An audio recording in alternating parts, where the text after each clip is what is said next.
The night stretches empty along Highway 16 as Officer Darius Cole watches the black sedan weaving through his headlights. Just another drunk driver, he thinks, reaching for his lights, the kind of routine stop he's handled thousands of times in 15 years of patrol. But when the trunk gives a muffled thud beneath his flashlight beam, everything he knows about justice and corruption is about to shatter. Inside that trunk lies not just a terrified child bound in zip ties, but the first thread of a conspiracy that reaches from City Hall to the governor's mansion. The traffickers who built an empire selling children to the elite are about to realize their fatal mistake, leaving alive the one cop who can't be bought, can't be scared, and won't stop until he burns their kingdom to the ground. Just before we get back to it, I'd love to know where you're watching from today, and if you're enjoying these stories, make sure you're subscribed, because tomorrow's special episode is one you definitely don't want to miss.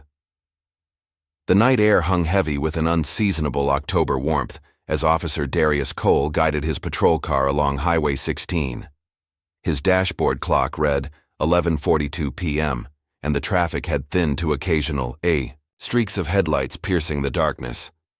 He'd been a cop for 15 years, but something about tonight felt different. The radio crackled with routine chatter, but his mind kept drifting to the argument he'd had with his teenage daughter about college applications.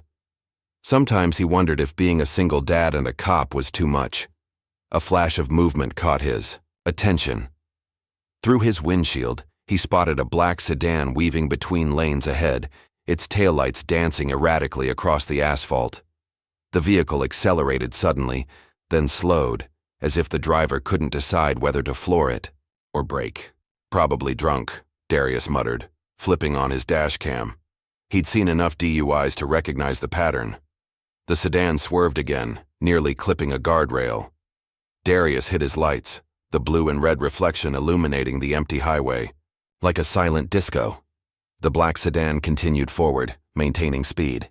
Darius watched the driver's behavior through the rear window, head turning repeatedly, hands adjusting position on the wheel. Not typical drunk driver behavior. This was something else. "Dispatch, this is Officer Cole. I'm initiating a traffic stop on Highway 16, mile marker 23, black sedan, license plate." He squinted at the plate, reading off the numbers. "Driver showing signs of erratic behavior." "Copy that, Officer Cole. Standing by." After what felt like an eternity, the sedan's right blinker flickered to life. The vehicle slowly pulled onto a narrow shoulder, stopping beside a dense patch of woods. Darius positioned his patrol car at an angle, providing cover while keeping his spotlight trained on the sedan's mirrors. He sat for a moment, observing. One occupant, male, young, based on what he could see of the profile. The driver's shoulders rose and fell with rapid breathing. Darius had learned to read body language like a book. This kid was terrified. "Approach with caution," he whispered to himself, a habit formed over years of solo patrols. His hand brushed his holster as he stepped out, more from muscle memory than conscious thought. The crunch of gravel under his boots seemed unnaturally loud in the still night air. Moths danced in the beam of his flashlight as he approached the driver's side, careful to stay behind the pillar. Through the window, he could see white knuckles gripping the steering wheel. "Evening," Darius said, keeping his voice steady and professional.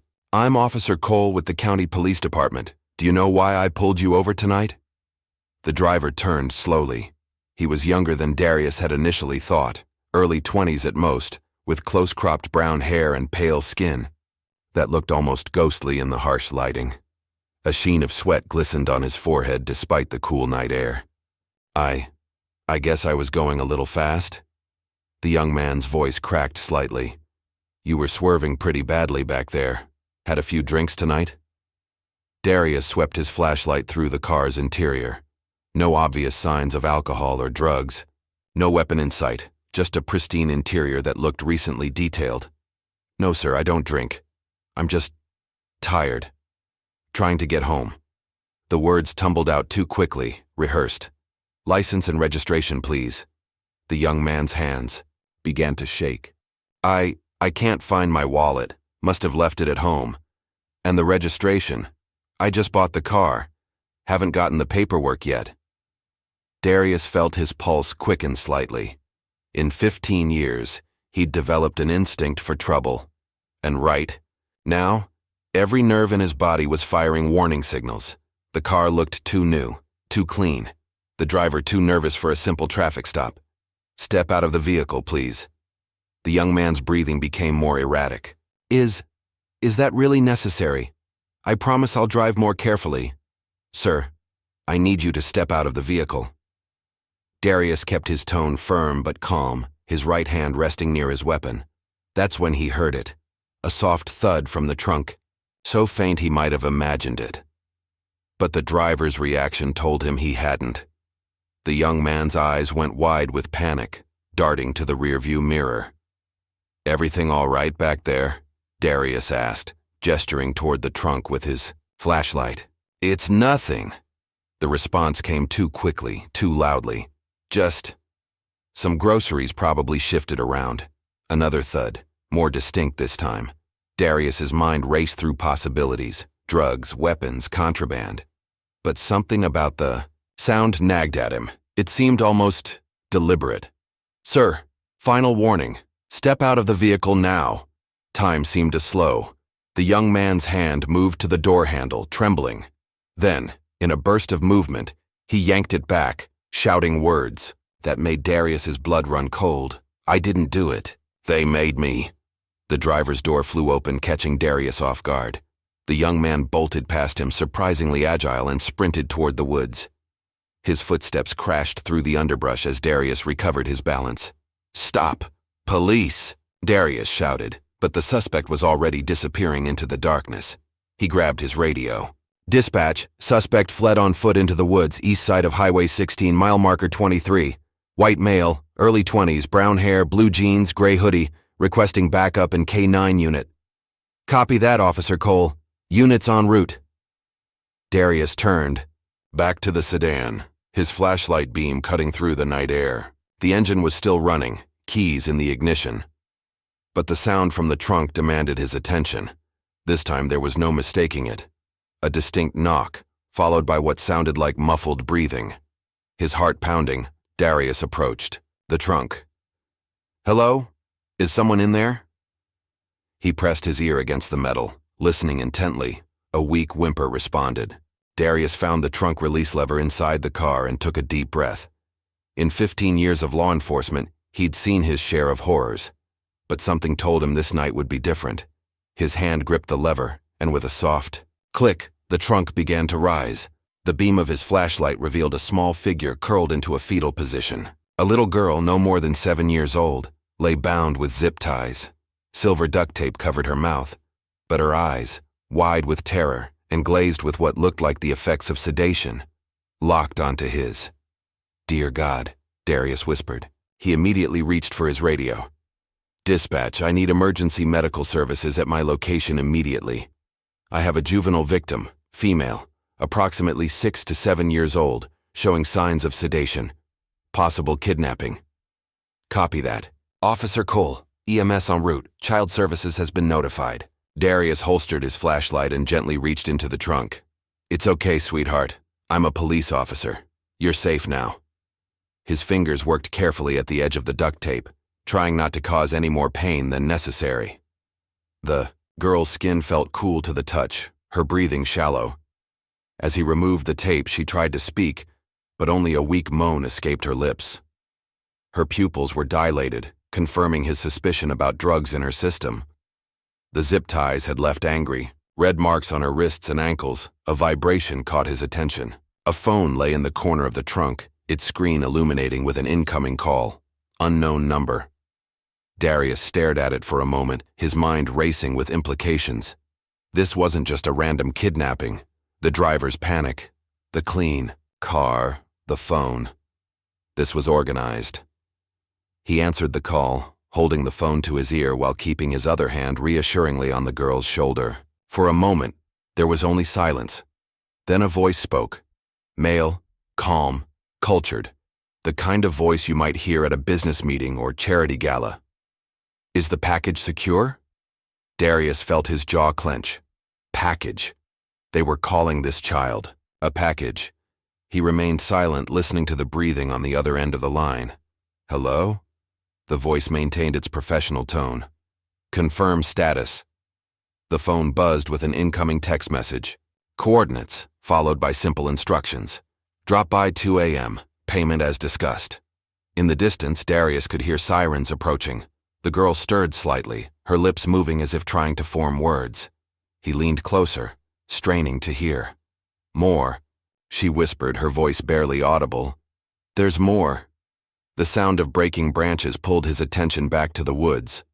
Flashlight beams cut through the darkness as backup units arrived, voices calling out as they pursued the fleeing driver. But Darius barely registered them. His mind was racing with the implications of the girl's words. More. There were more children, out there. And somewhere in the night, someone was waiting for this package to arrive. The girl's eyes fluttered, fighting to stay open. Darius squeezed her hand gently. Stay with me, sweetheart. Help is coming. But even as the words left his mouth, he knew this night was far from over. This wasn't just a routine traffic stop gone wrong. It was the beginning of something much darker. As EMS vehicles pulled up, their red and white lights painting the trees in surreal colors, Darius looked down at the phone in his hand. The coordinates still glowed on the screen, a digital breadcrumb leading into the heart of whatever nightmare he'd stumbled upon. In the distance, a K9 unit's bark echoed through the woods, followed by shouts of, "Police! Stop!" The driver would be caught. They always were. But Darius knew he wasn't the real threat. Somewhere out there, someone was waiting for their package to arrive. Someone who spoke about children in the same tone you might use to discuss furniture delivery. The night air suddenly felt much colder. The red and white lights of the arriving ambulance cast eerie shadows through the trees. As Officer Darius Cole knelt beside the trunk, his hand still gripping the frightened girl's small fingers, her skin felt cold, too cold, and her glazed eyes struggled to focus on his face. The night that had started as a routine traffic stop had twisted into something far darker, and Darius could feel in his bones that this was only the beginning. "Officer Cole!" a voice called out from the darkness. Two paramedics jogged toward him, their medical bags bouncing against their sides. The first one, Sarah Baker, was a veteran EMT he'd worked with countless times before. Her partner, Tom Walsh, was newer but known for his gentle way with scared kids. "She's been drugged," Darius reported, stepping back to give them room while keeping his flashlight trained on the girl. Found her zip-tied and gagged, breathing shallow, pupils dilated. Sarah's professional demeanor cracked slightly as she saw the child. "Jesus Christ," she whispered, then quickly composed herself. "Sweetie, can you hear me? I'm Sarah and I'm here to help you." The girl's lips moved, but no sound came out. Her eyelids fluttered as Tom carefully checked her vital signs. "Pulse is weak but steady," he reported. "Temperature's down to 95.8. We need to get her warm and stabilized." Darius watched as they worked, his mind racing. The phone in his pocket felt like it was burning a hole through his uniform. Someone was waiting for this child to be delivered like a package, and they'd be expecting an update soon. How many other deliveries had been made before tonight? "Officer Cole." Another voice cut through the night. Detective Mike Anderson emerged from the tree line, slightly out of breath. "We got him. K9 unit found him trying to hide in a drainage ditch about half a mile in. How's he talking? Won't shut up, actually. Keeps saying they made me do it and they'll kill my sister. Real mess of tears and snot. We've got him in the back of Jenkins' car."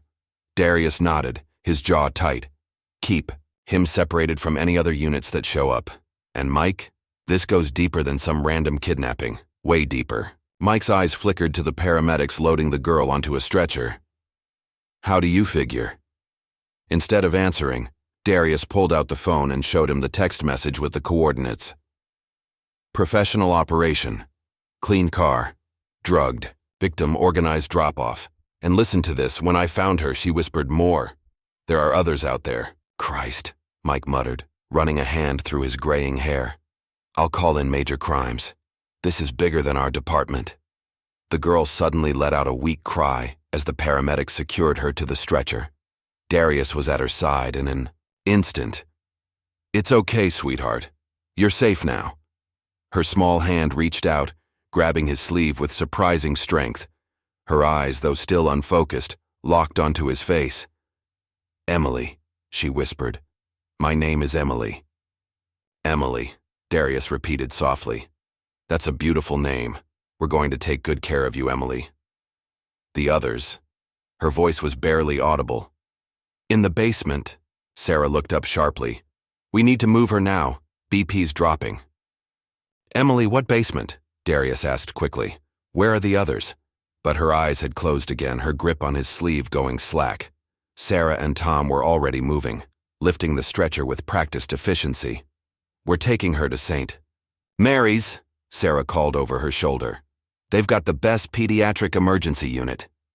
Darius watched them load Emily into the ambulance, his heart heavy with the weight of her words. Others in the basement. More victims waiting to be delivered, like packages to God knows where. The vibration of the phone in his pocket snapped him back to reality. Another text message. "Status update required. Confirm package condition." His fingers tightened around the phone. Every instinct screamed at him to throw it into evidence, but something held him back. This could be their only link to whoever was running this operation. "Mike," he called out, "get me Curtis from tech services out here. I need this phone traced and monitored, and tell Major Crimes to bring their trafficking task force. This isn't just a kidnapping. It's a pipeline." Mike jogged back to his car. Darius heard the approaching whine of more sirens. The quiet stretch of Highway 16 was about to become a circus of law enforcement. He needed to move fast if they were going to have any chance of finding the others. He walked quickly to Jenkins' patrol car, where the young driver sat hunched in the backseat, his face streaked with tears and mud from his flight through the woods. Darius opened the door and slid into the passenger seat, turning to face the suspect. "What's your name, son?" The young man swallowed hard. "Jason. Jason Taylor." "All right. Jason, here's what's going to happen. In about 10 minutes, this place is going to be swarming with major crimes detectives, FBI agents, and every other badge within 50 miles. They're going to ask you a lot of questions, and they're not going to be as patient as I am. So right. Now, while it's just us, why don't you tell me about the basement Emily mentioned?" Jason's eyes went wide at the girl's name. You talked to her? Is she okay?" "She's alive. No thanks to whatever you doped her with." "The basement, Jason." "Where is it? I can't—" His voice cracked. "They've got my sister, officer. They showed me pictures of her. Said if I didn't help, they'd—" He broke down again, shoulders shaking with sobs. Darius let him cry for a moment, then spoke quietly but firmly. "Listen to me carefully, Jason. Right now, there are other children out there waiting to be sold like merchandise. Other families worried sick about their missing kids. Whatever they're holding over you, we can help. But you have to talk to me now." Jason lifted his head, his eyes red and swollen. "There's a house, out on Old Mill Road. Big place. Looks abandoned from the front. They keep them in the basement until it's time for delivery." He choked on the last word. "My sister, Katie, she's only 16. They sent me pictures of her tied up, said if I didn't help them move their packages." "Old Mill Road," Darius repeated, already pulling out his radio. "How many kids in the basement?" I never went down there. They just gave me the cars and told me where to drive. Different car every time. But I heard crying. More than one voice. Darius's radio crackled to life. "Dispatch, this is Officer Cole. I need units at—" The phone in his pocket buzzed again. This time it wasn't a text, but a call from the same unknown number. Darius held up a hand to silence. Jason answered. "Our patience is wearing thin." The same cultured voice from before, but now with an edge of irritation. "Where is our package?" Darius said nothing, listening to the background sounds. Soft classical music, the clink of ice in a glass. "Perhaps you need motivation. Would you like to hear what happens to drivers who fail to deliver?"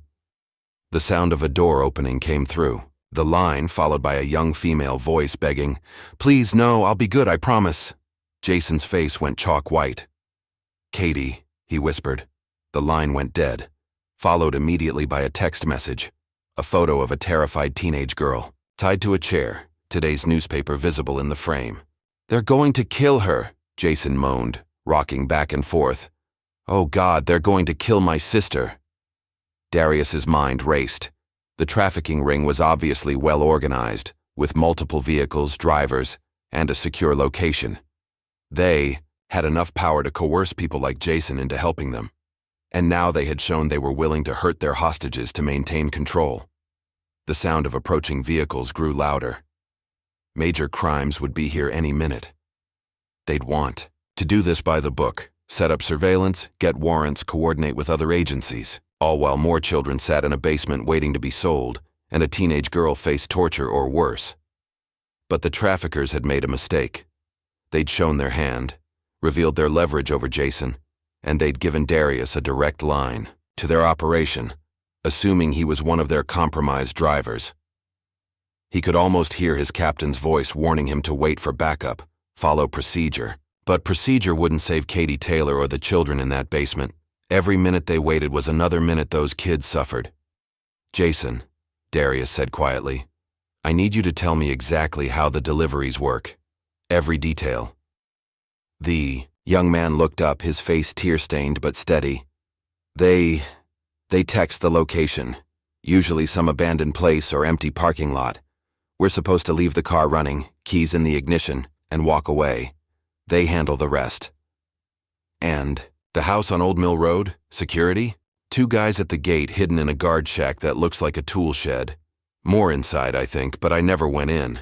They just brought the packages out to me. Darius checked his watch. 12:47 a.m. The original drop time had been 2 a.m. They'd be expecting their delivery soon, and they'd be nervous after the failed check-ins. More patrol cars were pulling up, their lights painting the trees in rotating colors. He could see Detective Anderson talking to what looked like federal agents by their suits and stern expressions. The phone buzzed again. Another text. New instructions coming. Prepare for redirect. Darius made his decision. He couldn't wait for warrants and tactical teams while children suffered, but he also couldn't go in blind. Mike, he called out. Detective Anderson jogged over. I need you to do something, and I need you not to ask questions right now. Mike's eyes narrowed, but he nodded. They'd worked together long enough to trust each other's instincts. Get this phone to Curtis. I need it traced and monitored, but make it look like it's still active and moving. Can he do that? Curtis? Yeah. He can make it look like the phone's doing the cha-cha in Miami if you want. What are you thinking? I'm thinking it's time to make a delivery. Darius kept his voice low. But not the one they're expecting. Mike glanced at the federal agents, then back at Darius. You know they're going to want to run this op. And how long will that take? How many more kids will disappear while they're filling out paperwork? Darius handed him the phone. Just buy me some time. The detective sighed heavily, but took the phone. Be careful, D. These people, they're not street thugs. This is organized crime. I know. Darius checked his weapon, then his backup piece strapped to his ankle. That's why we're going to disorganize them. He turned back to Jason, who had been watching the exchange with nervous eyes. I need one more thing from you. Tell me about the guard rotation at the house. When do they change shifts? As Jason detailed the security procedures, Darius felt a cold certainty settle over him. He was about to break about a dozen regulations and probably end his career. But somewhere in a basement, children were crying. Somewhere in that house, Katie Taylor was being terrorized to control her brother. The time for following procedure was over. The cavalry was here with their warrants and jurisdictional authority, but Darius knew the truth. By the time they cut through the red tape, that house would be empty. The children would be gone, sold into a nightmare he couldn't bear to imagine. He had one advantage. They were expecting a terrified driver to make a delivery. Instead, they were about to meet a cop who'd spent 15 years learning how to deal with the worst humanity had to offer, and he was done playing by the rules. By the time Darius Cole reached the station, the sun was threatening to rise. The overnight shift's fluorescent lights cast a sickly glow over the bullpen, where bleary-eyed detectives hunched over computers and coffee cups. Curtis from Tech Services had commandeered a corner desk, his fingers flying over 3 different keyboards while screens flickered with data streams. Tell me you've got something, Darius said, setting a fresh coffee beside the tech specialist. Curtis grabbed the cup without looking away from his monitors. "Oh, I've got something all right. That phone you brought in? It's bouncing signals all over the place. These guys are good, real good, but nobody's perfect." He pulled up a map covered in blinking dots. "See these clusters? They're using multiple relay points to mask their real location, but there's a pattern." Darius leaned closer, studying the screen. "Can you trace it back to the source?" "Already did. Well, sort of." Curtis typed rapidly, bringing up a new window. "The calls are being routed through a shell company called Meridian Enterprises. Very legitimate looking on paper. They've got offices, employees, the whole 9 yards. But dig a little deeper." He clicked through several documents. "The company's owned by another company, which is owned by another company, and so on. Classic laundering setup. But you found something." Curtis grinned, the expression making him look even younger than his 25 years. "One name keeps popping up in the paperwork: Senator Charles Wilcox." Darius straightened up so fast he almost knocked over the coffee. "State Senator Wilcox? The one running for governor?" "The very same. His foundation makes regular donations to Meridian Enterprises for youth outreach programs. Except these programs don't seem to exist anywhere except on paper." The implications made Darius's stomach turn. A state senator involved in child trafficking. No wonder the operation was so sophisticated. They had protection from the top. Detective Anderson appeared at his elbow, his tie loosened and jacket wrinkled from the long night. "We got the driver talking properly. You need to hear this." They headed to the interview room where Jason Taylor sat slumped in a metal chair. His eyes were red-rimmed, but he seemed calmer than before. A child services advocate sat beside him, nodding encouragingly. "Tell Officer Cole what you just told me," Anderson said. Jason took a shaky breath. "The man in charge. We never see him, but everyone calls him Reynard, like the fox from the stories, you know. He's smart, always 3 steps ahead. When they recruited me, when they took Katie, they knew everything about us. Where we lived, where she went to school, our routines. They had photos going back months." "How did they first contact you?" Darius asked, taking the seat across from him. "I got a job offer. Good money just driving cars from point A to point B. Seemed legitimate at first. They even had proper paperwork. Then one day, Katie didn't come home from school. They sent me a video of her." His voice cracked. "They said if I wanted to see her alive again, I had to do exactly what they said. And that's when the special deliveries started?" Jason nodded miserably. "Different car every time. They'd text me the pickup location. The car would be there, engine running. All I had to do was drive it to wherever they said. I never saw them load or unload the packages. I just drove." Darius exchanged glances with Anderson. "How many others like you are there? Other drivers?" "I've seen at least 3 others at different times. They all looked as scared as I felt. Young guys, mostly. People who'd be easy to control." A knock at the door interrupted them. A young officer stepped in, his face pale. "Sir, you need to see this. The FBI's here." The hallway outside the interview room had filled with suits. At their center stood Special Agent Catherine Morgan, her silver hair pulled back in a severe bun. Darius had worked with her before on a human trafficking case. She was sharp, dedicated, and absolutely by the book. "Officer Cole," she said. Her voice clipped.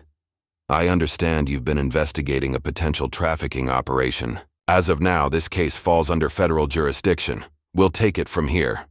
Darius felt his jaw tighten. "With all due respect, Agent Morgan, we're in the middle of time-sensitive interviews. There are children in danger right now." "Which is exactly why we need to handle this properly," she gestured to her team. "We have resources you don't, including ongoing investigations into similar operations across state lines. Everything goes through proper channels from now on." "Proper channels?" Darius stepped closer, lowering his voice. "While you're filling out paperwork, there are kids being held in a basement on Old Mill Road. We have a witness. We have evidence.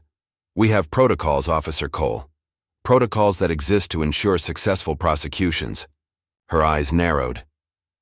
I'm aware of your reputation for unorthodox methods, but this is bigger than a traffic stop gone wrong. Step back and let us do our jobs. Before Darius could respond, Curtis appeared at his elbow, tablet in hand. Sorry to interrupt, but you really need to see this. He held up the screen showing a series of financial transactions. I followed the money trail from Meridian Enterprises. Look who else is connected. The names scrolled past: judges, police officials, business leaders.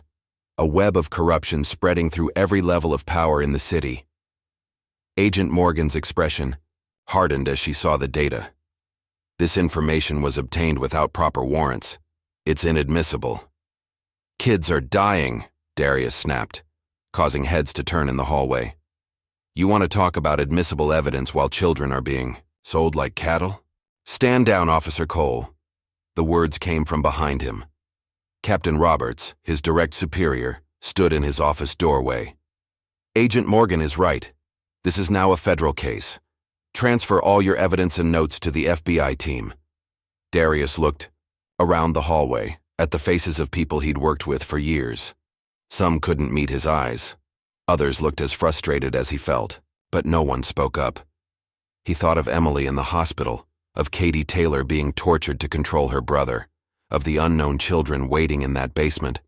By the time the FBI built their case, how many more would disappear? Fine, he said quietly. I'll get my notes together. But as he walked back to his desk, his mind was already working on a plan. The FBI might have jurisdiction, but they didn't have the one thing he did: direct contact with the traffickers. They still thought he was their driver, still expected their delivery. He'd play by the rules, hand over his official notes. But the burner phone Jason had been using was currently being processed by Curtis, conveniently unavailable for immediate transfer, and the coordinates for the drop point were saved in Darius's personal phone, along with the guard rotation information Jason had provided. At his desk, he pulled up the satellite view of Old Mill Road on his computer. The house was set back from the street, surrounded by woods, 2 access roads, multiple blind spots in the security camera coverage Jason had described. It would be suicide to go in alone through the front, but around back? Don't even think about it. Anderson's voice was quiet beside him. They'll have your badge. They can have it. Darius kept his voice low. Mike, you saw those financial records. This goes all the way to the top. How long before someone warns them? How long before that house is empty and those kids are gone? The FBI will do everything by the book. And the people running this, they wrote the book. Darius closed the satellite image. I'm not asking you to help. In fact, it's better if you don't know anything about what I'm planning. Anderson was silent for a long moment. Then he slipped a piece of paper onto Darius's desk. Old Mill Road backs up to the state forest. There's an access trail that maintenance vehicles use. Comes within a quarter mile of the house, hypothetically speaking. Darius didn't look at the paper, but his hand covered it. Hypothetically speaking, I have no idea what you're talking about. Good. Keep it that way. Anderson walked away, then paused. Watch your back, D. These people, they're not just criminals. They're the ones criminals are afraid of. The rest of the morning passed in a blur of paperwork and official statements. Darius played his part, handed over his case notes, answered the FBI's questions, but his mind was elsewhere, planning each step of what he'd do when night fell. Around noon, his phone buzzed. A text from an unknown number. New instructions incoming. Prepare for priority delivery. They were still operating, still moving children around like packages, even with the FBI crawling all over the case. The arrogance of it made his blood boil. He glanced toward the conference room where Agent Morgan was setting up her command center. Whiteboards were already filling with names and connections, a proper investigation taking shape. Everything by the book. But proper investigations took time. Warrants took time. Surveillance and wiretaps and undercover operations. All of it took time that those children didn't have. His phone buzzed again, an image this time showing Katie Taylor. She was crying, holding up today's newspaper. The message below read, "Failure will have consequences. Await further instructions." Darius felt the weight of his badge on his chest. 15 years of serving and protecting, following procedures, building cases the right way. But what was the right way when the system itself was corrupted? When the people meant to protect the innocent were part of the conspiracy to harm them? He thought of his own daughter, safe at home, probably worrying about college applications. How many other daughters were missing tonight?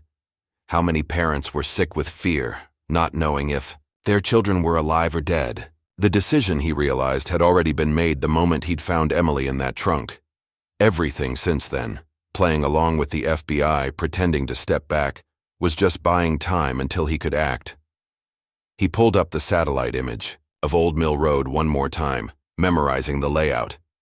The guard rotations Jason had described would change at midnight. That would be his window. His phone buzzed a third time. Final warning. Confirm status or package will be terminated. Darius typed back a single word. Ready. Let them think their scared driver was back in line. Let them think their power and money still controlled everything. Let them think the system would protect them as it always had. Tonight they'd learn. Differently. He locked his computer and stood up, his movements calm and unhurried. No one paid attention as he gathered his things. Just another cop ending a long shift. The FBI team was focused on their investigation boards, building their case one piece of evidence at a time.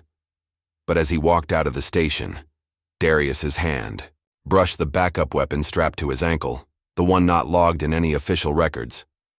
Sometimes justice couldn't wait for paperwork. Sometimes you had to step outside the law to protect those the law had failed. The sun was setting as he drove home, painting the sky in shades of blood red. In a few hours, darkness would fall, and with it, any pretense of playing by the rules. Let them take his badge. Let them end his career. Some prices were worth paying. Tonight, Officer Darius Cole would disappear, and something else would take his place. Something that didn't answer to corrupt officials or follow procedures written by the guilty to protect themselves. Tonight, he would become what the traffickers feared most, a man with nothing left to lose and children to save. The red sun sank below the horizon, and darkness began to fall. Night had settled over the abandoned rest stop like a heavy blanket, broken only by the occasional sweep of headlights from passing trucks on the distant highway. Darius Cole crouched behind a rusted dumpster, his breath creating small clouds in the cold air. The burner phone in his pocket buzzed. Another message from his mysterious handlers. Confirm position. He typed back, "In place." His finger hesitated over the send button for a split second before pressing it. No turning back now. The fake delivery coordinates had led him here, to this desolate patch of cracked concrete and overgrown weeds 30 miles outside the city. Far enough from civilization that gunshots wouldn't draw attention, close enough to main roads for quick escape. They'd chosen well. Movement caught his eye, a black SUV with tinted windows rolling silently into the lot. Headlights off, it circled once, scanning for surveillance before parking near the old restroom building. Darius pressed himself deeper into the shadows, one hand resting on his backup weapon. The SUV's driver's door opened. A man stepped out, tall and lean, wearing tactical gear and a ski mask. He moved with military precision, checking sight lines before signaling to someone still in the vehicle. A professional, not some street thug. Darius's earpiece crackled softly. Target vehicle approaching from the south, Anderson's voice whispered. Despite Darius's insistence on working alone, his old partner had refused to let him walk into this blind. Mike was parked a mile away, monitoring traffic cameras and police frequencies. Sure enough, another vehicle appeared, a white panel van, moving slowly down the access road. This wasn't part of the plan. The traffickers were supposed to be expecting their usual delivery car, not bringing additional vehicles. The van parked on the opposite side of the lot. Its headlights flashed once, twice, 3 times, a signal. The masked man responded by raising his hand, 3 fingers extended. "Cole," Anderson's voice was tense in his ear. "That van matches the description of one reported stolen near a preschool yesterday. Local PD found signs of struggle at the scene. Darius's jaw clenched. Another victim, right under their noses while the FBI built their case. He watched as the van's side door slid open, revealing a second masked figure dragging someone out. Even from this distance, he could see it was a child, maybe 8 or 9, bound and struggling weakly. The sight made his blood boil, but he forced himself to remain still. Rushing in now would only get people killed. The first masked man approached the van, speaking into a radio. Darius strained to hear the conversation, but the words were lost in the night air. The child was transferred to the SUV, handled like cargo rather than a human being. This was his chance. They were distracted with the transfer, their attention divided. Darius began to move, staying low, using the abandoned cars and overgrown vegetation as cover. 20 yards. 15. 10. The burner phone buzzed again. Not a text this time, a call. The masked man by the SUV stiffened at the sound, head snapping toward Darius's position. In that instant, training took over. Darius rolled as the first shot cracked through the night air, feeling the bullet pass where his head had been a split second before. "Police! Drop your weapons!" He came up firing, catching the first gunman in the shoulder. The man stumbled but didn't go down, returning fire with mechanical precision. "Subject is armed," the second masked man shouted into his radio. "Emergency. Protocol Alpha." More headlights suddenly blazed to life. 2 more SUVs hidden in the tree line, their engines roaring as they peeled onto the pavement. Darius dove behind a concrete barrier as bullets chipped away at his cover. "Officer under fire," he shouted into his radio. "Shots fired at the Old Mill Creek rest stop. Multiple suspects, civilian hostage involved. Hang on, D." Anderson's voice crackled. "Backup's 3 minutes out." 3 minutes might as well be 3 years. The gunmen were advancing methodically, using coordinated fire to keep him pinned while they flanked his position. These weren't street criminals. They moved like a tactical unit, probably ex-military. A bullet punched through the concrete inches from his head, showering him with debris. He counted shots, waiting for a pause in the firing pattern. There, a magazine change. He popped up, squeezing off 2 rounds. One found its mark, dropping a gunman with a shot to the leg, but there were more of them now, moving like shadows between vehicles. He heard car doors slamming, engines starting. They were trying to escape with the child while their teammates kept him occupied. Not this time. Darius broke cover, sprinting toward the white van. Bullets traced his path as he ran, but anger and desperation made him faster than fear. He reached the van's open door and rolled inside just as another burst of gunfire shattered the windows. The keys were still in the ignition. Without hesitation, he gunned the engine, sending the van rocketing toward the SUV holding the kidnapped child. The masked men scattered as nearly 2 tons of metal bore down on them. Impact. The van slammed into the SUV's rear quarter panel, sending it spinning. Glass shattered. Metal screamed. Darius was thrown forward, then back, his shoulder taking the brunt of the collision. Through the cracked windshield, he saw the child being dragged from the wrecked SUV by one of the gunmen. They were heading for the second vehicle, using the chaos as cover. His door was jammed. Darius kicked it once, twice, finally forcing it open. His right arm hung useless, dislocated shoulder from the crash, but his left hand still held his weapon steady. "Last warning," he shouted. "Release the child." The masked man spun, using the child as a shield. "Drop it, cop. You're dead anyway. Might as well die knowing you didn't get this one killed, too." The child's eyes met Darius's, wide, terrified, fleeting. Just like Emily's had been in that trunk, just like all the others waiting in that basement. Time seemed to slow. Darius saw everything with crystal clarity. The gunman's finger tightening on the trigger, the child's shoulders tensing, the precise angle needed for the shot. He fired once. The masked man's head snapped back, a red flower blooming between his eyes. He toppled, his grip on the child going slack. Darius was moving before the body hit the ground, scooping up the kid with his good arm and diving behind a concrete pillar as more bullets filled the air. "I've got you," he whispered to the trembling child. "You're safe now. Close your eyes." Sirens wailed in the distance, growing closer.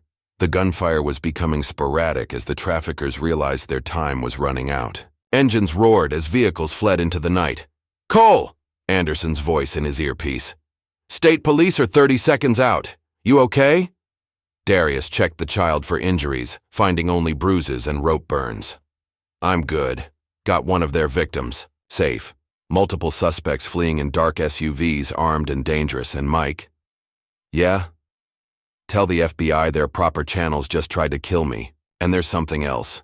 These weren't just hired guns. They were trained, coordinated. Someone's bankrolling a private army to protect their operation."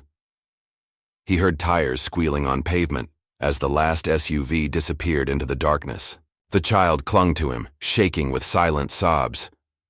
In the distance, red and blue lights painted the trees as backup finally arrived, but Darius barely noticed. His attention was fixed on something he'd spotted in the chaos. A phone dropped by. One of the gunmen. Its screen was cracked but still glowing, showing a text message thread. Target identified. Officer Darius Cole. Eliminate with extreme prejudice. No witnesses. Payment authorized by Phoenix. Another message appeared as he watched. Primary. Package lost. Proceed to secondary location. Activate Protocol Omega. Secondary location. The house on Old Mill Road. They were going to move the other children. The sound of approaching sirens grew louder as state police vehicles began flooding into the rest stop. Soon this place would be crawling with investigators, evidence techs and FBI agents building their case one carefully documented piece at a time. But the real evidence was already being destroyed. Right now, that basement was being emptied, children vanishing into the network while the system ground forward at its methodical pace. The child in his arms had stopped shaking, exhaustion finally winning over fear. Darius held them closer, feeling the small heart beating against his chest. One saved, but how many more were still out there? His shoulder screamed in protest as he stood, pain shooting down his arm. The crash had done more damage than he'd initially thought. Around him, law enforcement vehicles were arriving, officers securing the scene with practiced efficiency. He spotted Agent Morgan's FBI sedan pulling in, her face grim as she surveyed the bullet-riddled vehicles and blood-stained pavement. She'd want a full statement, an explanation for why he'd gone outside protocol. Let her ask. Let them all ask. The evidence was lying dead on the ground. Professional killers with military training, hired to protect a trafficking operation that reached into the highest levels of power. The phone in his pocket buzzed one final time. A new message. Same unknown number. "You have no idea what you've started, Officer Cole. The children are being moved. Try to interfere again, and we'll send them back to their parents one piece at a time." Darius looked down at the sleeping child in his arms, then at the chaos around him. Bullet casings littered the ground, evidence markers already being placed beside them by crime scene techs. The FBI would document everything, build an airtight case, follow every procedure, and while they did, more children would disappear. His dislocated shoulder throbbed with each heartbeat, but the pain helped him focus. The traffickers were scared, now and scared enough to send killers, scared enough to threaten children's lives directly. That meant he was getting close. Agent Morgan was walking toward him, her expression unreadable. Behind her, he could see Anderson talking to state police, presumably explaining how he'd happened to be monitoring traffic cameras in the area. The official investigation would grind forward, building its case methodically while the real criminals escaped. But Darius had something they didn't. Proof that the operation went deeper than anyone suspected. Private military contractors, professional killers, threats authorized by someone called Phoenix. The child stirred in his arms as Agent Morgan reached them. "Officer Cole," she began, "you have a lot of explaining to do." "Actually," Darius said quietly, "I don't." He nodded toward the paramedics arriving on scene. "This child needs medical attention. The suspects fled north on Highway 16 in black SUVs, probably switched vehicles by now. There are shell casings from at least 4 different weapons, and the dead man over there has military-grade body armor under his clothes. That should keep your evidence techs busy." "You deliberately violated protocol, procedure?" Darius's voice was steel. "While you were following procedure, they tried to deliver another victim. While you were building your case, they sent killers to eliminate witnesses. Still want to talk about protocol? The child whimpered softly, and Darius forced his voice to soften. Do your job, Agent Morgan. Build your case. Follow your procedures, but don't expect me to watch more children disappear while you do. He carried the child to the waiting ambulance, his mind already racing ahead. The traffickers would be moving the others now, emptying that basement before law enforcement could act. But scared people made mistakes. Their hasty evacuation might leave traces, clues to where the children were being taken. And he had something they didn't know about. The phone dropped by their dead gunman. Whatever Protocol Omega was, whatever secondary location they were using, the answers would be in that device. The night wasn't over. Not by a long shot. As paramedics took the child, checking vital signs and wrapping them in warm blankets. Darius felt the weight of his badge against his chest. He'd sworn an oath to protect and serve.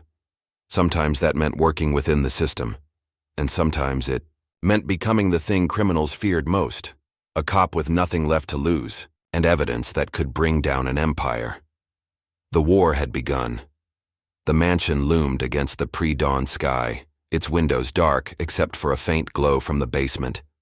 Darius Cole watched through night vision binoculars as guards patrolled the hull. Perimeter, their movements precise and coordinated. After the shootout at the rest stop, they doubled security. He counted at least 8 men with military-grade weapons. His dislocated shoulder throbbed beneath the tactical vest he'd borrowed from Anderson's contact at SWAT. The injury would slow him down, but time was running out. According to the phone he'd recovered from the dead gunman, Protocol Omega was already in motion. They were moving the children tonight. "You're out of your mind," Elena Vasquez whispered beside him. The FBI agent had surprised him by showing up at his door an hour ago, her badge turned in and her career effectively over. "There's at least 3 sniper positions on the roof, and those aren't regular security guards down there. They're ex-special forces, probably Blackwater or similar. That's why I told you to stay out of this." Darius adjusted his earpiece, checking the connection to Anderson. "You've already lost your job. No need to get killed too." "They killed my partner." Elena's voice was steel. "Made it look like suicide. But Tom was about to expose their operation. In Miami, I'm not sitting this out." Darius had known there was more to her story, but there wasn't time to dig deeper. The guard rotation would change in 10 minutes, giving them a brief window to approach from the service road that wound through the estate's expansive grounds. "Mike, you copy?" he whispered into his comm. "Reading you clear." Anderson's voice crackled back. "Local PD is tied up with a mysterious multi-car pileup on the highway. Should keep them busy for at least an hour. FBI's still processing the scene at the rest stop." "Good. Keep this channel clear unless you see emergency vehicles heading our way." Darius turned to Elena. Last chance to back out. She checked her weapon instead of answering. In the pale moonlight, he could see the same cold determination in her eyes that he felt in his gut. They were probably both going to die tonight, but they'd die trying to save those kids. The guards at the gate completed their patrol circuit, disappearing around the corner of the guardhouse. Darius counted under his breath. The gap in coverage would last exactly 40 seconds. Now. They moved like shadows across the manicured lawn, using ornamental hedges and statuary as cover. Elena's FBI training showed in her silent movement, perfectly matching his pace. They reached the service entrance just as voices approached, the guard rotation beginning. Darius pulled a security card from his vest, swiped from one of the dead gunmen at the rest stop. The lock blinked green, and they slipped inside seconds before Boots rounded the corner. The service corridor was dimly lit and smelled of cleaning products. Somewhere above, floorboards creaked with patrolling guards. But their target was below. 6 heat signatures in the basement, Elena whispered, checking a thermal imaging device. 4 adult-sized, 2 smaller, probably the last 2 kids they haven't moved yet. Darius nodded grimly. The rest would already be gone, transported to wherever Protocol Omega designated as their secondary location. But 2 was better than none. They found the stairs leading down, every step carefully placed to avoid noise. The basement door was heavy steel, Serious security for a private residence. But the keycard worked here too, the lock disengaging with a soft click. Elena went high, Darius low as they entered. The basement was larger than expected, divided into sections by concrete walls. Expensive medical equipment lined one area. They were sedating the kids before transport, keeping them compliant. A voice drifted from around the corner, cultured and precise. Ensure the merchandise is properly prepared. The buyers are already complaining about damaged goods from the rush job. Darius felt his finger tighten on his trigger. Merchandise. They weren't even pretending these were human beings anymore. Sir, another voice responded. What about the cop? The cleanup team failed. Officer Cole is becoming a serious irritant, but he's also becoming predictable. Desperate men take desperate actions. In fact, a dry chuckle. I wouldn't be surprised if he tried something foolish tonight. Darius and Elena exchanged glances. They'd walked into a trap. The lights went out. Red emergency lighting snapped on as alarms blared. Heavy doors slammed shut somewhere above. The mansion going into lockdown. Welcome, Officer Cole. The cultured voice echoed through hidden speakers. I must admit, I expected you sooner. Losing your edge? Gunfire erupted from multiple positions. Darius and Elena dove behind concrete pillars as bullets chipped away at their cover. The tactical lights on the attackers' weapons swept the darkness, searching. Elena! The kids! On it! She fired twice, dropping a gunman who'd exposed himself. While return fire focused on her position, she sprinted toward the medical area. Darius counted shooters by their muzzle flashes. At least 6, moving with practiced coordination to flank his position. These would be their elite guards, saved for exactly this situation.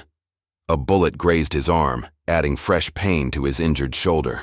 He returned fire, forcing them back momentarily. But they were hurting him, pushing him toward something. Officer Cole. The voice was closer now, no longer over speakers. I truly appreciate your dedication. It's so rare to find real conviction nowadays. A figure stepped into the red-tinted light, tall, distinguished-looking, in his 50s with silver hair and an expensive suit. He looked like he belonged at a charity gala, not in a firefight. Reynard, I presume? Darius kept his weapon trained on the man's chest. Indeed. Though that's not my real name, of course. Just a little joke. The clever fox leading the hounds astray. He smiled pleasantly. You've caused me quite a bit of trouble these past 24 hours. Where are the other children? Come. Now, officer, you don't really expect an answer to that, do you? Reynard's smile never wavered. Though I am curious. What was your plan here? Charge in, guns blazing, save the day? Did you really think we wouldn't be prepared?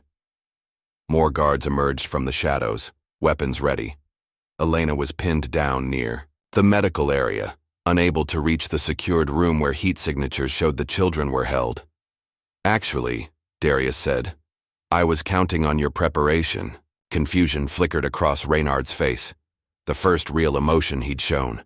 That's when the explosion started. The charges Anderson's SWAT contact had provided detonated in sequence, placed earlier by Elena during their approach. Not enough to bring down the building, but enough to throw the security team into chaos. Darius moved the instant the first blast hit, tackling Reynard as guards stumbled. They crashed into medical equipment, sending trays of syringes scattering. Reynard was stronger than he looked. They grappled in the red-lit darkness, trading blows. The trafficker fought with trained precision, some kind of military background there too. You have no idea what you're interfering with, Reynard snarled, his cultured facade cracking. This is bigger than your moral crusade. You're selling children. Darius drove his knee up, catching Reynard in the ribs. We're maintaining order. The trafficker slammed an elbow into Darius's injured shoulder, sending explosions of pain through his body.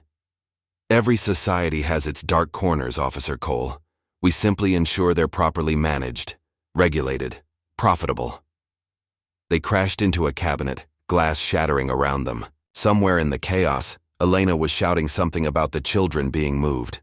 Reynard got his hand on a fallen guard's weapon. Darius grabbed his wrist as they struggled for control, the barrel wavering between them. You're a resourceful Man, Officer Cole, you could have been useful to us. Instead, you'll die in this basement, and nothing will change. The merchandise will still move, the profits will still flow, the world will keep turning. You're wrong. Darius brought his head forward, smashing Reynard's nose. Things are already changing. The phone I took from your dead gunman, already copied and distributed.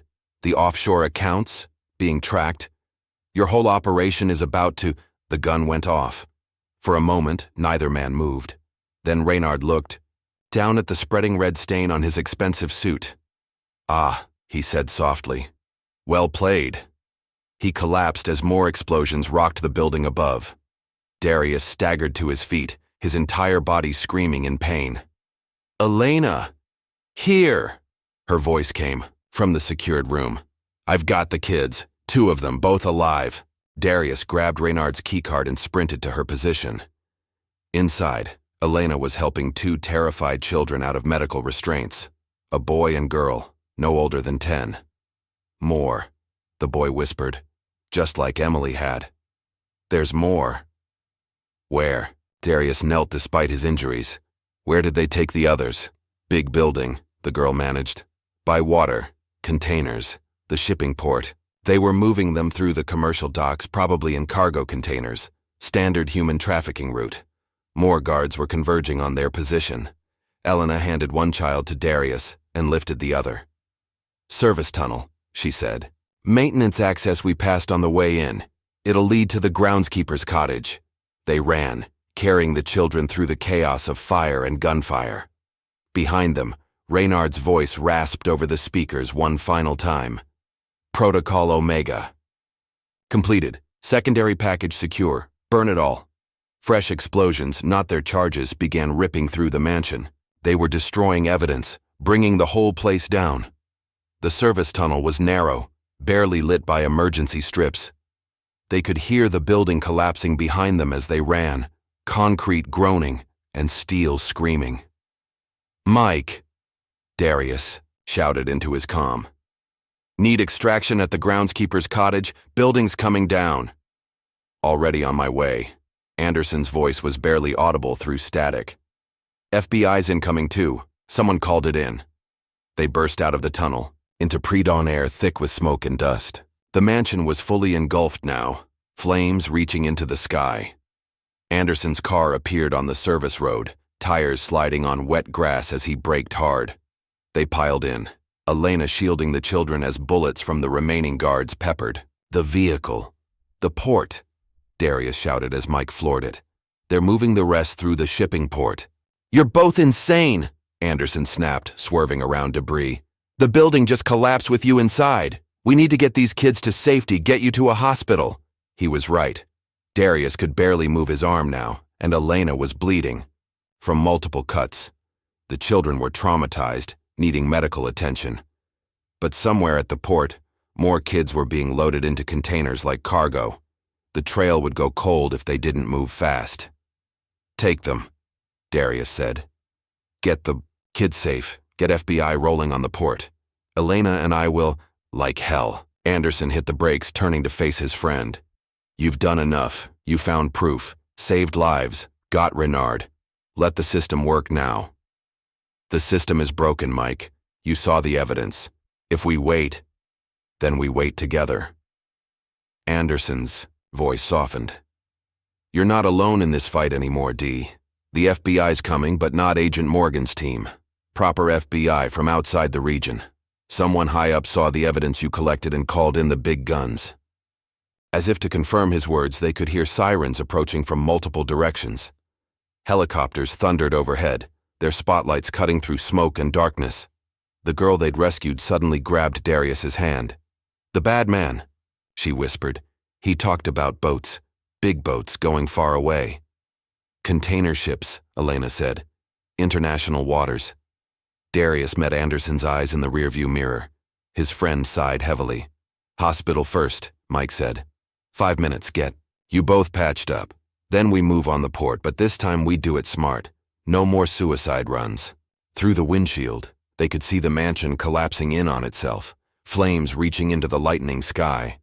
Reynard was either dead or escaped, But they'd found something more valuable: proof of an international trafficking operation, and a direct lead to their transport hub.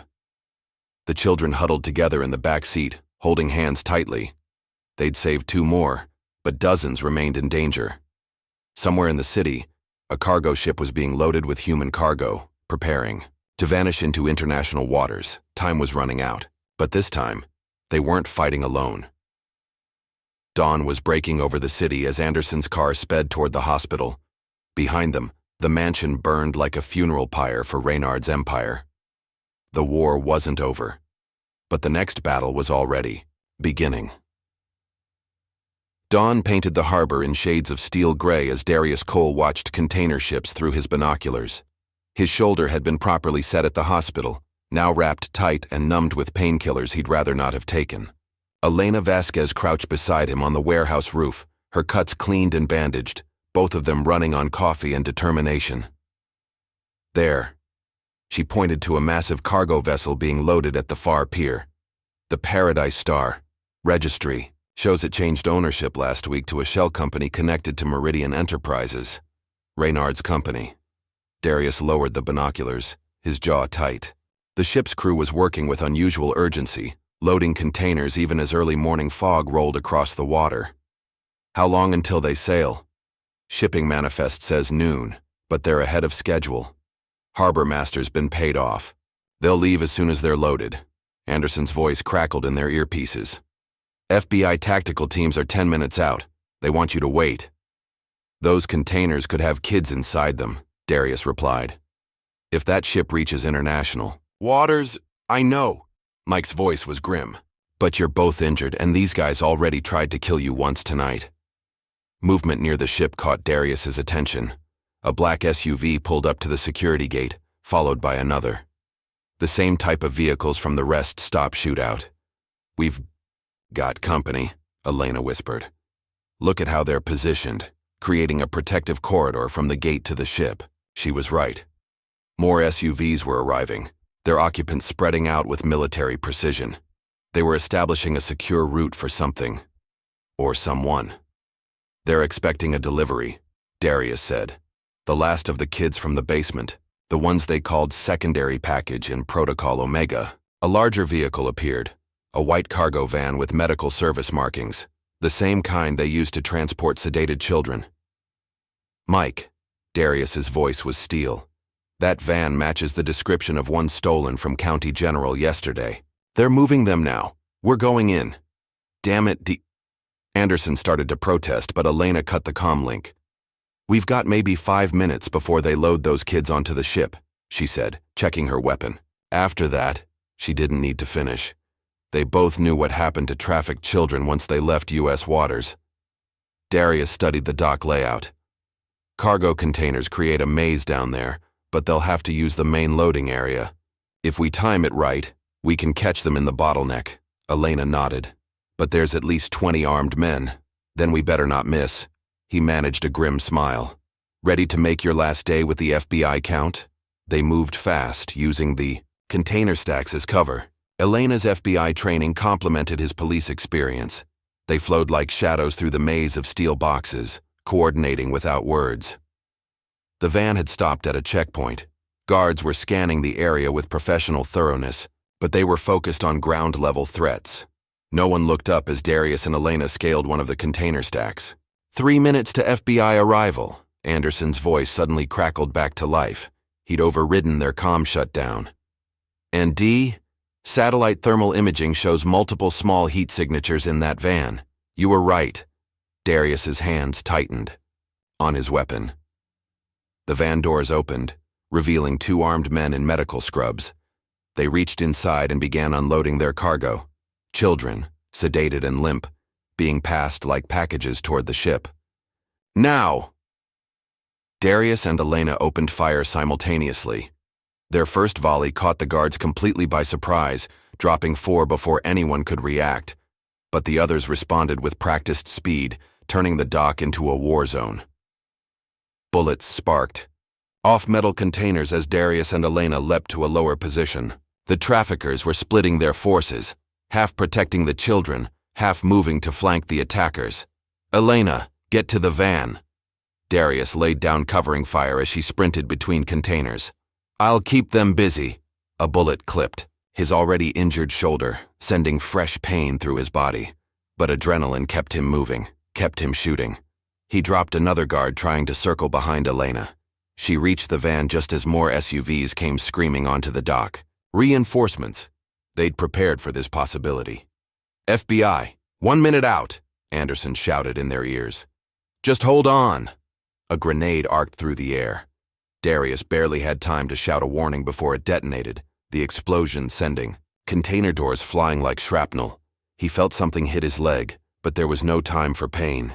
Elena had reached the children. He could see her pulling them to safety behind a concrete barrier, returning fire one-handed while she shielded them with her body. But the traffickers were pressing harder now, their superior numbers starting to tell. Bullets hammered Darius's position from multiple angles. He was running low on ammunition, and his injuries were slowing him down. A familiar voice cut through the chaos. Did you really think it would be that easy, Officer Cole? Reynard emerged from behind a container, very much alive despite the gunshot wound from the mansion. He looked pristine in a fresh suit, as if he'd just stepped out of a board meeting. Your dedication is admirable, he continued, staying behind his wall of armed guards. But surely you understand, this is simply business, supply and demand. The market requires what it requires. The market? Darius spat blood. He hadn't realized he'd been hit in the mouth. Their children. Their assets. Renard's voice was calm, reasonable. Your moral outrage is understandable but ultimately irrelevant. This operation will continue long after you're dead. The money is too good, the client's too powerful. You've changed nothing. A burst of gunfire forced Darius deeper into cover. He could hear Elena shouting something about the children being loaded onto small boats. They were changing tactics, going for multiple extraction routes. Sirens wailed, in the distance. The FBI was close, but they'd be too late. Already some of the boats were pulling away from the dock, speeding toward the cargo ship. Last chance, Officer Cole. Reynard's voice carried clearly over the gunfire. I'm genuinely offering you a choice here. Join us. Your skills would be invaluable. Or die in this meaningless gesture. Darius checked his ammunition. 2 rounds left, plus 1 in the chamber. Not enough to fight his way through the guards. Not enough to save the children. Being loaded onto those boats, then he saw it. Behind Reynard, partially hidden by a container. Fuel drums for the dock machinery. 1 good shot. You're right about one thing, Darius called back. This is business. He stepped out of cover, weapon raised. Reynard's guards tensed, but their boss waved them back, smiling indulgently. Ah, the hero's last stand? How disappointingly predictable. The fuel drums exploded as Darius's first shot hit home. Fire and shrapnel tore through the guards, scattering their formation. His second shot caught one of the boat's fuel tanks, turning it into a fireball. The third round he saved for Reynard. The trafficker's facade finally cracked as the bullet took him in the throat. His expression was almost comical, surprise mixed with indignation, as if Darius had committed some terrible breach of etiquette. Business, Darius said softly, is closed. The dock erupted in chaos. Some guards fled, others fought harder. Elena used the confusion to get the children from the van to safety. More explosions rocked the area as fuel tanks and ammunition cooked off in the growing fire. FBI helicopters appeared overhead, spotlights cutting through smoke and steam. Tactical teams swarmed the dock from multiple directions. Too late to catch all the boats, but enough to prevent more children from being loaded. Darius, Elena's voice in his earpiece. The ship, they're raising anchor. He could see the Paradise Star's engines churning water, tugboats moving into position. On its deck, more armed men were appearing, manning mounted weapons. They've got kids on board already, Elena continued. In containers. They're going to... The world vanished in fire and thunder. Later, witnesses would describe seeing multiple explosions along the Paradise Star's hull, charges placed precisely at the waterline. The ship listed badly, its cargo containers sliding like massive dominoes. Armed men tumbled from the deck as the vessel ground against the dock. Through the ringing in his ears, Darius heard Anderson's voice. Had a feeling you might need some insurance. Those SWAT demolition charges we didn't use at the mansion. Let's just say I made a few calls to the Port Authority night shift. Harbor patrol boats were converging on the scene. FBI tactical teams had secured the dock. The remaining traffickers were surrendering or being gunned down as they tried to fight. Darius limped toward the van where Elena was comforting the rescued children. His body felt like one massive bruise, and he was pretty sure he had some new bullet holes to explain to the doctors. The ones on the boats that got away, he said quietly. We'll find them. Elena nodded, her expression fierce despite her exhaustion. Yes, we will. And now we have proof of an international trafficking ring, connections to shell companies, evidence of political corruption. And Reynard? Dead this time. Really dead. I checked. Anderson appeared through the smoke, looking both angry and relieved. You two are the most reckless, stubborn, pig-headed. He trailed off, shaking his head. The FBI tactical commander wants to speak with you. The real FBI, not the compromised locals. They're calling this Operation Phoenix Fallout. Phoenix? Darius remembered the name from the gunman's phone. That was their code name? Not just a code name. Mike handed him a tablet showing financial records. Phoenix Corporation, a private military contractor with government connections. They provided security for the trafficking ring, helped move packages across borders. Your evidence exposed the whole operation. Elena looked up from the children. It's not over, though. An operation this big, this profitable. There will be others. Yes, Darius agreed, watching FBI evidence teams swarming the dock. But now they know we're coming for them. The sun had fully risen, burning away the harbor fog. The Paradise Star lay crippled against the dock, its cargo containers, being searched one by one. Already they'd found 3 containing children, sedated but alive. More law enforcement vehicles were arriving, FBI, Homeland Security, even Interpol. This would become an international investigation now, targeting trafficking networks across multiple countries. But Darius wasn't thinking about international task forces or evidence chains. He was watching the children being loaded into ambulances, their small faces peaceful in sedated sleep. They would wake up safe, return to their families, have a chance at normal lives. Not all of them. Some boats had escaped, carrying their precious cargo toward other ports, other buyers. But those children weren't forgotten. Their rescue might take longer, require more resources and international cooperation, but it would happen. Officer Cole, one of the FBI tactical commanders, approached. We need your statement and the medics want to check those wounds. Darius nodded slowly. Just one thing first. He walked to the edge of the dock, Elena and Anderson following. Together they watched the sun climb higher over the harbor, painting the water gold. Somewhere out there, evil men were already planning to rebuild their operation, restart their profitable trade in human misery. Let them try. You know what this means, Anderson said quietly. Your career in law enforcement is changing, Darius finished. Not ending. This goes deeper than dirty cops and local traffickers. Someone has to stop it. We, Elena corrected. Someone has to stop it. You're not alone in this fight anymore. She was right. The old way of working, solo, outside the system, had to evolve. This was bigger than one cop with a badge and a grudge. It would take a team, resources, international cooperation, but it would also take people willing to kick down doors in the dark, to break rules when justice demanded it, to put their lives on the line for strangers' children. So, Anderson sighed. I guess this means I should cancel my retirement plans? Darius managed to smile despite his injuries. Probably. Something tells me we're just getting started. The 3 of them stood watching the sunrise for a moment longer. Behind them, the gears of justice were turning. Evidence being catalogued. Witnesses interviewed. Connections mapped between traffickers and their powerful clients. But the real work was still to come. Somewhere out there, children were crying in the dark, waiting for rescue. And Darius Cole intended to answer that cry, no matter where it led. The war had changed, but it wasn't over. It was just beginning. 2 days after the harbor shootout, Senator Charles Wilcox sat in an FBI interrogation room. his expensive suit wrinkled from hours of questioning. His usual confident smile had vanished, replaced by a haunted look as he stared at the evidence spread across the table. Financial records, surveillance photos, encrypted communications. Darius Cole watched through the one-way glass, his injured shoulder in a proper sling now. Elena Vasquez stood beside him, along with two senior FBI officials from Washington. They'd been here for hours, watching the senator's carefully constructed world crumble.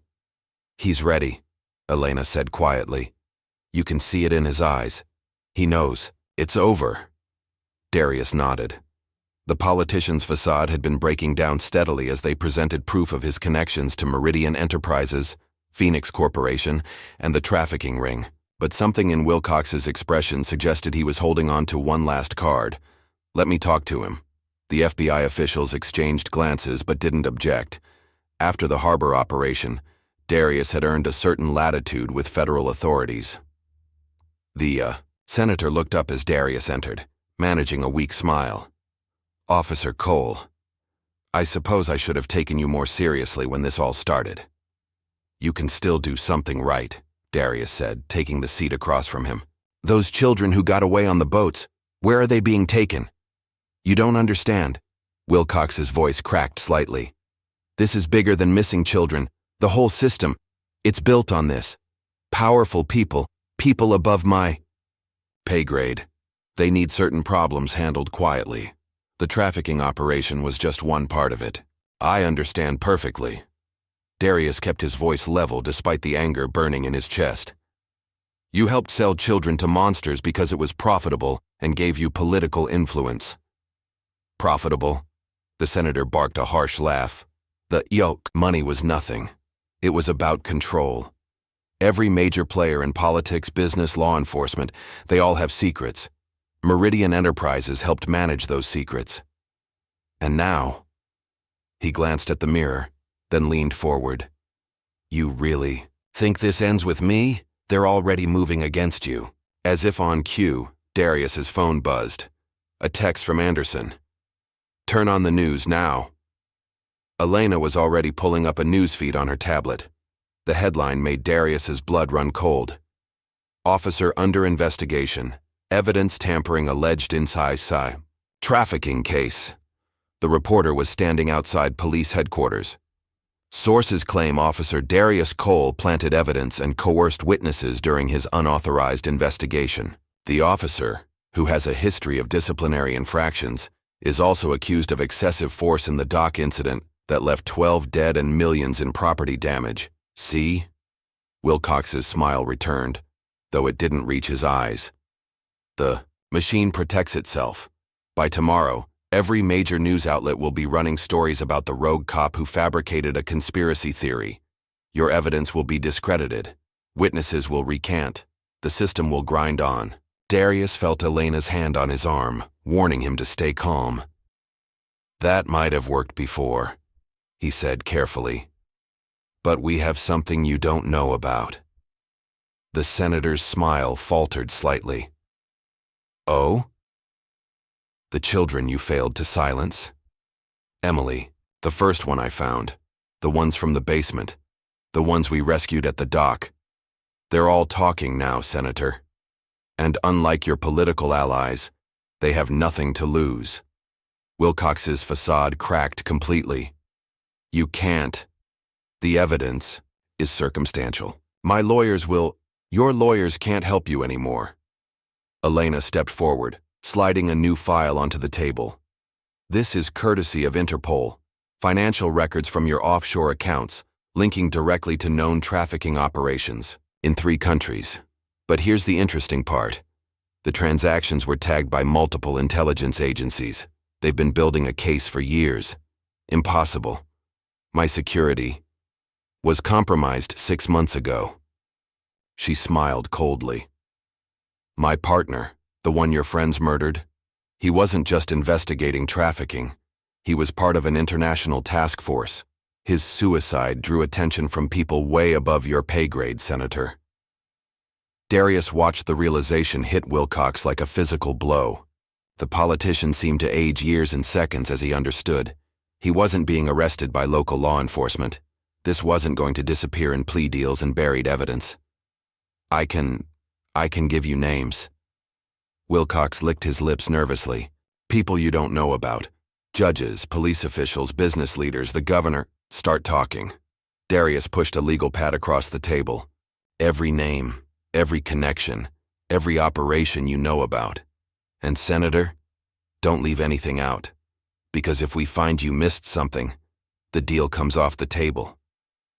For the next 3 hours, Wilcox wrote frantically, filling page after page, names, dates, locations, the skeleton key to a kingdom of corruption. When he finally finished, his hands were shaking so badly he could barely hold the pen. Outside the interrogation room, the FBI officials were already mobilizing based on the senator's confession. Arrest warrants were being prepared, surveillance, teams activated, evidence gathered. This is going to earthquake through every level of government, Elena said quietly.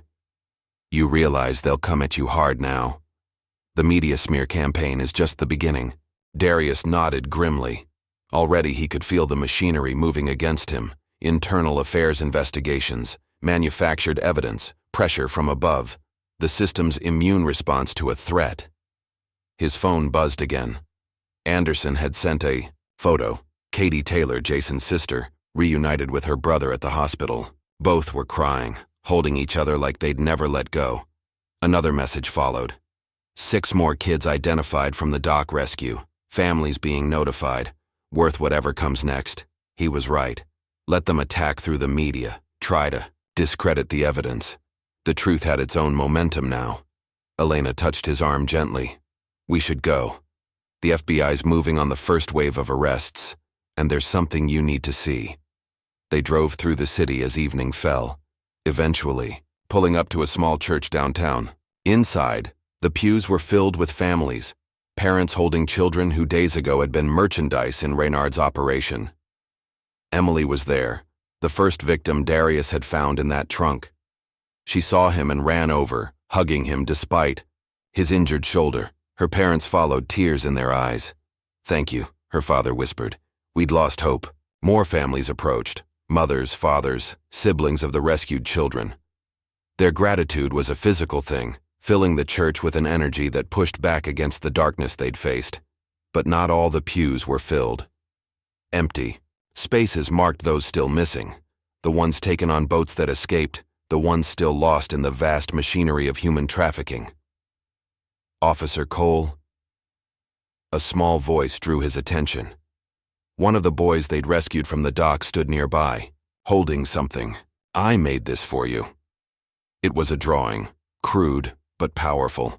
A police officer standing between a group of children and a darkness filled with monsters. The bad men said no one would help us, the boy said quietly. But you did.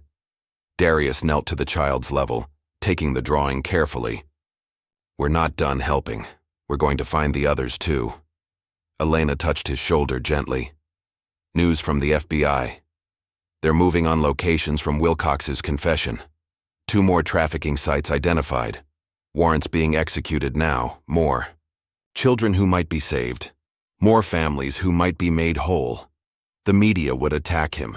Political forces would try to destroy him. The system would fight back hard against those who exposed its darkest secrets. But looking at the families in this church, at the empty spaces waiting to be filled, Darius knew with absolute certainty it was worth any cost. His phone buzzed one final time. An unknown number. A simple message.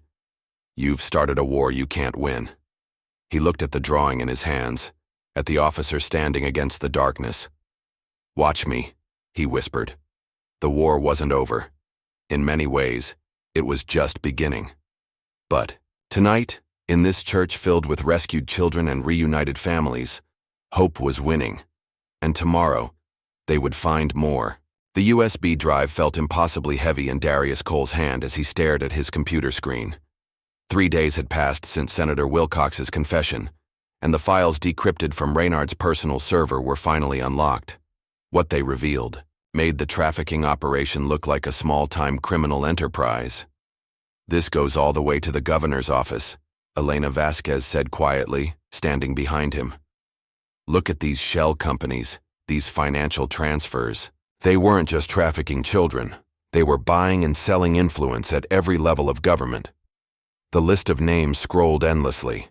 Judges, police officials, business leaders, politicians. Each connected to Meridian Enterprises through a web of shell companies and offshore accounts. But one name stood out, Governor Robert Hammond, linked directly to something called Project Eclipse. The trafficking operation was a side business, Darius realized. Their real power came from knowing who to bribe, who to blackmail, who to threaten. They built an empire on secrets. His phone buzzed. Another death threat, probably. They'd been constant since the media smear campaign began. But this message was different. Parking garage, level 3. Come alone or the girl dies. Attached was a photo of Katie Taylor, bound and terrified. They'd taken her again, right from the safe house where she and Jason were supposed to be protected. It's a trap, Elena said, reading over his shoulder. Obviously. Darius checked his weapon.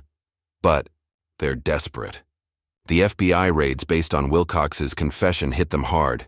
They're losing control, which makes them more dangerous. She grabbed her jacket. I'm coming with you. No. He held up the USB drive. This is what they really want. Get it to the FBI's secure server. If anything happens to me, make sure this evidence gets out. Elena wanted to argue, but they both knew he was right. The USB drive contained enough evidence to bring down an entire network of corruption. It had to be protected. The parking garage was eerily silent as Darius descended to level 3, his footsteps echoing off concrete walls. His injured shoulder ached, reminding him that he wasn't at full strength. Katie was tied to a pillar, tears streaming down her face. 3 men in tactical gear stood nearby, weapons ready. Their leader stepped forward. Darius recognized him from the dock battle. The USB drive, the man said simply. Hand it over, and the girl lives. Release her first. You're not in a position to negotiate, Officer Cole. The man's voice was cold. The governor sends his regards, by the way. He's very interested in recovering certain files. So that was it. Governor Hammond was cleaning up loose ends, trying to bury evidence of his connection to Project Eclipse, whatever it was. Here's what you don't understand, Darius said quietly. That drive, it's already been copied. Right now, Elena Vasquez is uploading everything to an FBI secure server. In 20 minutes, every major news organization will receive proof of the governor's corruption. It's over. The leader's expression didn't change, but his men shifted nervously. Then I suppose we have no reason to keep you or the girl alive. He raised his weapon. Several things happened at once. Katie suddenly rolled, revealing that her ropes had been partially cut. She'd been working on them the whole time. The leader's gun swung toward her, but Darius was already moving. His first shot caught the leader in the chest. The second dropped one of his men. The third missed as pain exploded in his side. The last gunman had winged him. Katie screamed as bullets chipped concrete around her. Darius dove, covering her body with his as he returned fire. The last gunman went down, but more footsteps were thundering down the garage ramp. Run, he told Katie, pushing her toward the exit. Elena's in a black SUV on the street. Go. She hesitated for just a moment before sprinting away. Darius rolled behind a concrete pillar as more gunmen appeared, their weapons turning the garage into a killing zone. His phone buzzed. A text from Elena. Upload complete. FBI moving in. Hold on. He checked his ammunition. 3 rounds left. Not enough to fight his way out. Blood was soaking his shirt where the bullet had grazed him. His earpiece crackled. D, you copy? Anderson's voice. We're 90 seconds out. Just hang on. A new voice echoed through the garage. Officer Cole, let's be reasonable about this. Governor Hammond himself stepped into view, flanked by more security. He looked exactly like his campaign posters. Distinguished, grandfatherly, trustworthy. The perfect mask for a monster. I have to admit, you've caused me quite a lot of trouble. The governor's voice was calm, conversational. Do you have any idea how long it took to build this network? The power we accumulated, the influence we wielded? And you, a simple beat cop, threatened to bring it all down. Those children, Darius called back. All those lives you destroyed. For what? Money? Power? For order. Hammond's voice hardened. The world runs on corruption, Officer Cole. We simply made it efficient, profitable. Think of the good we could have done together. The only good, Darius said clearly, will be watching you in handcuffs. The governor sighed. I was afraid you'd say that. Kill him. Gunfire erupted from multiple directions. Darius rolled, returning fire with his remaining rounds. One of Hammond's men went down, but there were too many. A bullet caught him in the leg, another in his already injured shoulder. He collapsed behind a car, vision blurring from blood loss. It's nothing personal, Hammond said, approaching with his men. Just business. The governor raised a pistol, aiming at Darius's head. The garage exploded with light and sound as FBI tactical teams breached from multiple entrances. Hammond's men turned to face the new threat, but they were caught in a crossfire. Federal agents, drop your weapons! Elena was there suddenly, dragging Darius to safety as bullets flew. Anderson provided covering fire while medics rushed in. The USB drive, Darius managed through the pain. Uploaded and distributed, Elena assured him. It's done. Hammond's finished. The governor was being pinned down by FBI agents, his carefully maintained dignity cracking as they cuffed him. You have no idea what you've done, he shouted. The people behind Project Eclipse, they won't let this stand. Get him out of here, the FBI tactical commander ordered. Then to Darius. That evidence you uncovered? It goes deeper than anyone suspected. Human trafficking, political corruption, international conspiracy.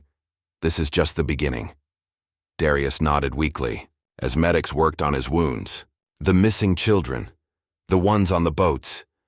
We're tracking them, Elena promised. International task force is already moving on locations from the USB files. We'll find them. Anderson appeared, looking worried. They're going to come. At you hard for this, D.